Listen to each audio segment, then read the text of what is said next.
Chapter 5 The Game of Life. You cannot achieve immortality by yourself. You are part of a greater being, the collection of all new man, dead and alive, and yet to be born. You must build up on the knowledge acquired by your ancestors and work together as one greater being. Share your advances by trading them for the advances of others. Money makes the world turn round. It promises to buy anything that money could buy. It frees the trade of skills and services for products. It allows products to be made that other people need or want. Without it, people would make products only for their own needs and wants. Understand money and use it well. It allows for freedom of trade and for prosperity. The game of life should be played like a game of Monopoly.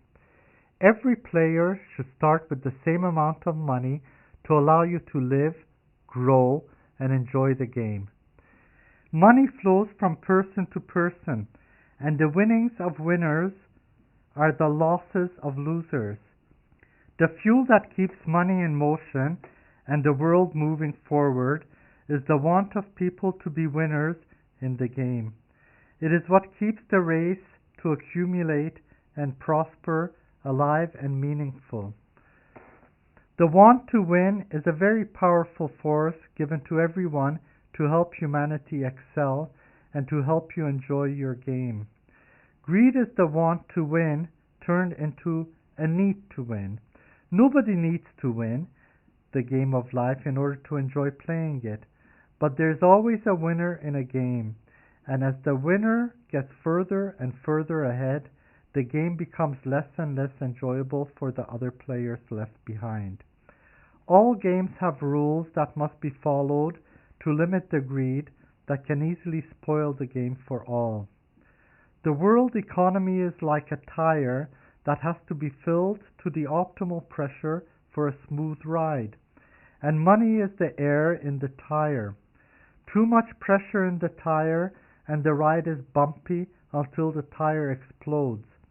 Too little pressure causes a very slow and inefficient ride until the tire is flat. Too little or too much air in the tire results in the tire needing to be replaced. Too much money in the system causes its buying power to be diluted and prices of goods and services to be inflated. Too little money causes a financial depression. Too little or too much money leads to a bumpy financial ride that inevitably ends in a crash. Trading money for money and charging interest for it is a great sin. It is like stealing and hoarding the scales and measuring tapes. It hinders the flow of money and it ends up concentrated in a few hands. The game only ends with a few people with everything and everyone else with nothing. Money should be used only to trade goods and services. When money is traded for money and speculators change its value, its main function as a measure of value of goods and services becomes meaningless. It is like using an elastic ruler to measure length. As a player in the game of life, you have a need to have enough money in the system to accommodate you. Without sufficient computer technology, you must use banks and bank managers to issue money for your basic needs as a player. One day, if your technology advances sufficiently, you could get rid of all your banks and become your own bank. Then you could issue money on your own behalf when and where and however much you need. Then you will have a just-in-time economy. The money you will issue will be backed up not by your material assets, but by your material needs. When you get old and sick, you will become major employers, providing employment for many. You will employ most of the doctors, nurses, and therapists, many scientists, and all of their support providers. Being your own bank will, however, not guarantee you from getting blown out tires on your economic ride.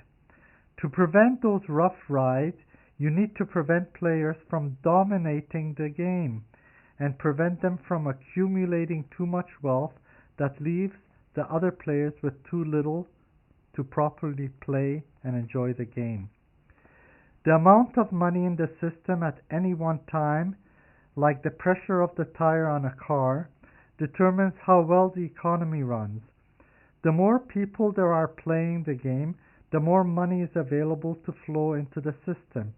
If you play well, you can issue more of your money into the system by consuming or investing.